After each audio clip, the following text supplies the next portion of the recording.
নমস্কার বন্ধু, welcome back to my channel. আপনারা যারা পরিচয় আছেন তারা কীভাবে ফর্ম ফিল আপ করবেন চলুন ভিডিও শেষ পর্যন্ত দেখে নিই। প্রথমেই আপনারা সাইন আপ অপশনে গিয়ে অ্যাপ্লিকেশন সাইন আপ করবেন। করার পরে আপনাদের যে মোবাইল নাম্বার আছে সেই মোবাইল নাম্বারটি এখানে দিয়ে দেবেন। মোবাইল নাম্বারটি বসানো হয়ে গেলে জেনারেট ওটিপির উপরে আপনাদের ক্লিক করলেই সঙ্গে সঙ্গে আপনাদের মোবাইলে ওটিপিটি চলে যাবে। তারপর ওটিপিটি ভেরিফাই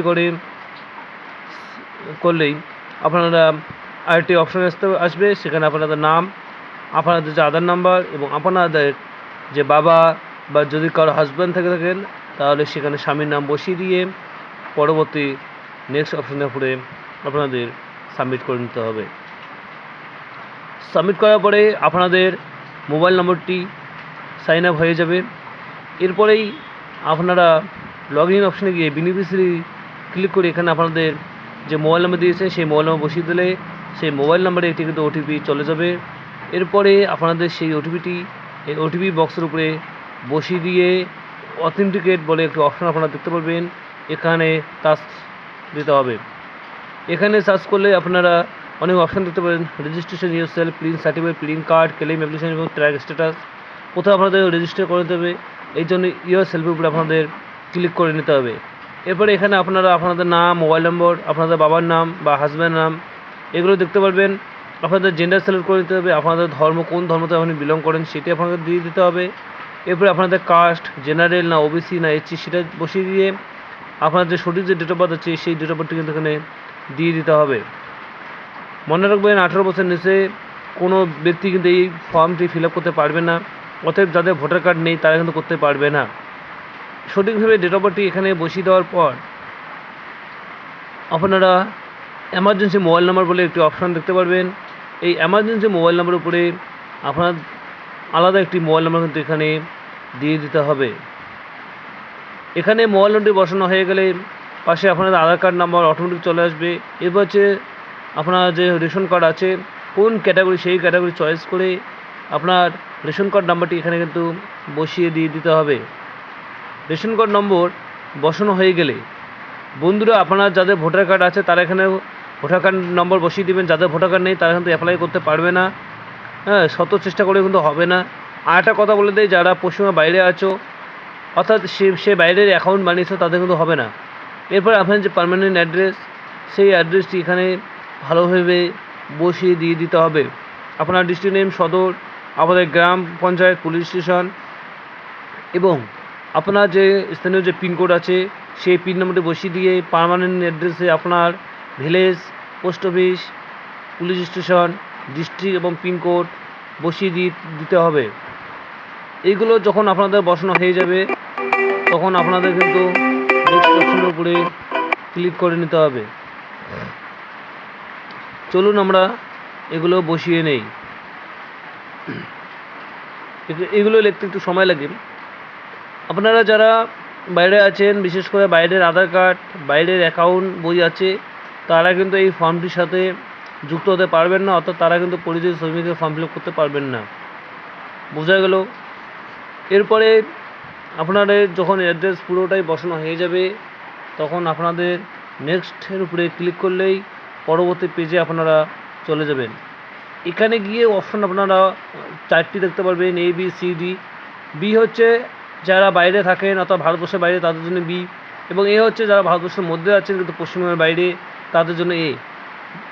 যেহেতু আমি এখানে বাইরে ফর্ম ফিল আপ করবো তাই আমি বি অপশন দিয়ে এখানে ভুটান অর্থাৎ আমরা যে দেশে কাজ করছি সেই দেশের নাম এখানে বসিয়ে দিয়ে আপনার যে কাজের যে কর্মস্থল সেই কর্মস্থলের নাম কিন্তু এখানে সঠিকভাবে বসিয়ে দেওয়ার পর আপনার কাছে যদি পাসপোর্ট থাকে বা আপনাদের যে পাস দেওয়া হয়েছিল ভুটানে প্রবেশের জন্য সেই পাসটা কিন্তু এখানে বসিয়ে দিতে হবে।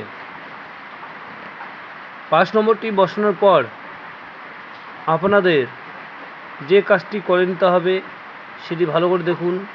এখানে কিন্তু কোনো ভুল হলে কিন্তু হবে না, প্রত্যেকটা জিনিসে আপনাদের কিন্তু সঠিকভাবে বসিয়ে দিতে হবে। পাস নম্বরটি বসানো হয়ে গেলে পরবর্তী যে পর্যায়ে আছে 4 নম্বরে দেখবেন টাইপ অফ ওয়ার্ক, আপনারা কী কাজ করছেন, অনেকগুলো কাজের নাম দেওয়া আছে। যদি এই লিস্টের মধ্যে আপনার কাজটি না থাকে তাহলে আদার্সে ক্লিক করে আপনি যে কাজটি করেন সেই কাজটি কিন্তু এখানে দিয়ে দিতে হবে। এবার টেন্টেটিভ ডাটা অফ মাইগ্রেশন, আপনি কবে গিয়েছিলেন সেই ডেটটি বসিয়ে দিয়ে আপনার কাজের যে পয়সা সেটা কত ছিল সেটি বসিয়ে দিতে হবে। এরপর আপনাদের সেলফ বা এজেন্ট করে নেক্সটে ক্লিক করলেই আবার পরবর্তী পেজে চলে যাবেন। এবার এই চেকবক্সের টিক চিহ্ন দিয়ে জেনারেট যে আপনাদের যে প্রফেশনাল যে নাম্বার সেটি আসে যাবে। এবার নেক্সটের উপরে আপনাদের ক্লিক করে আপনার যে ব্যাঙ্ক আছে সেই ব্যাংকের ডিটেলস কিন্তু আপনাদের দিয়ে দিতে হবে। অর্থাৎ আপনার যে ব্যাঙ্ক আছে সেই ব্যাংকের নাম এখানে বসিয়ে দিলে এবং আপনার যে ব্যাঙ্ক সেটির কোন ব্রাঞ্চ সেই ব্রাঞ্চের নাম বসিয়ে আইএফএসসি কোড অটোমেটিক এসে যাবে। এরপরে আপনার অ্যাকাউন্ট নাম্বার, এইটি কিন্তু সবথেকে ইম্পর্টেন্ট বিষয়, এটি কিন্তু আপনাদের ভালোভাবে বসিয়ে দিতে হবে। অ্যাকাউন্ট নাম্বার এখানে বসানো হয়ে গেলে আপনারা নমিনি কাকে দেবেন তার নাম, তার আধার কার্ড নাম্বার এবং তার সাথে সম্পর্ক কী সেটি আপনাদের দিয়ে দিতে হবে। যদি আপনি নমিনি না দেন তাহলে কিন্তু এই ফর্মটা আপনি ফিল আপ করতে পারবেন না। অতএব আপনাকে কিন্তু নমিনি এখানে বসিয়ে দিতে হবে। আপনার ওয়াইফ হোক, হাজব্যান্ড হোক, কিংবা বাবা হোক, মা হোক, ভাই, সিস্টার, যেই হোক না কেন যে কোনো একজনকে কিন্তু এখানে নমিনি হিসেবে তার নাম নথিভুক্ত করতে হবে। এরপরে যখন আপনি এখানে নমিনি হিসেবে নাম দিয়ে দিলেন, সেই নমিনির সাথে আপনার কী সম্পর্ক সেই সম্পর্ক আপনাদের বসিয়ে দিতে হবে।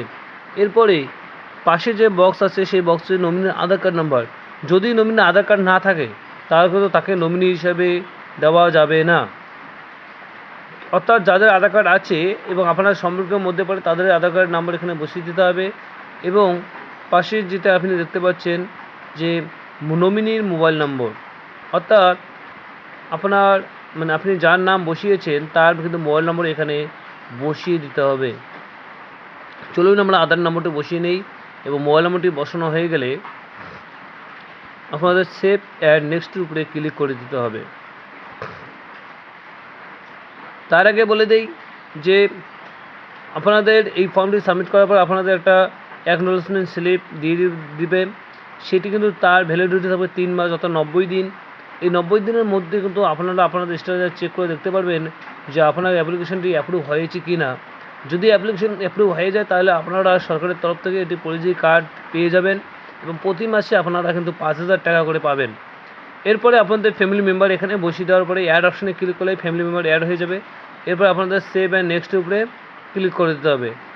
এখানে ক্লিক করে আপনার যে ফটো অথবা আপনার একটা পাসপোর্ট সাইজের ফটো লাগবে সেই ফটোটি আপনাদের দিয়ে দিতে হবে।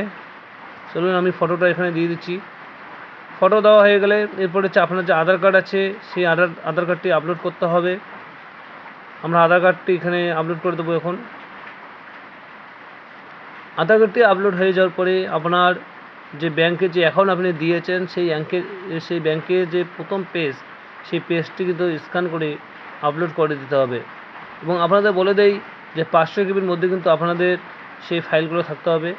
এরপর আপনার হচ্ছে আপলোড অ্যাপ্লিকেশন ফর্ম, যে ফর্মটি আপনি এখানে ফিল আপ করছেন সেই ফর্মটি বাংলায় পাওয়া যায়, সেই বাংলায় ওয়েবসাইটে গিয়ে ডাউনলোড করে আপনি নিতে পারবেন। এই ফর্মটি নিয়ে ফর্মটিকে ভালোভাবে ফিল আপ করে যার ফর্ম ফিল আপ করবেন সেই ক্যান্ডিডেটের সিগনেচার সহকারে কিন্তু আপনাদের এই ফর্মটি স্ক্যান করে PDF আকারে বানিয়ে কিন্তু আপলোড দিতে হবে। এরপরে হচ্ছে যেহেতু আপনি ভারতের বাইরে আছেন তাই আপনাদের পাসটিকে আপলোড করতে হবে। আর যদি আপনি ভারতের ভিতরেই আছেন তাহলে আপনাদের পাস কিন্তু চাইবে না।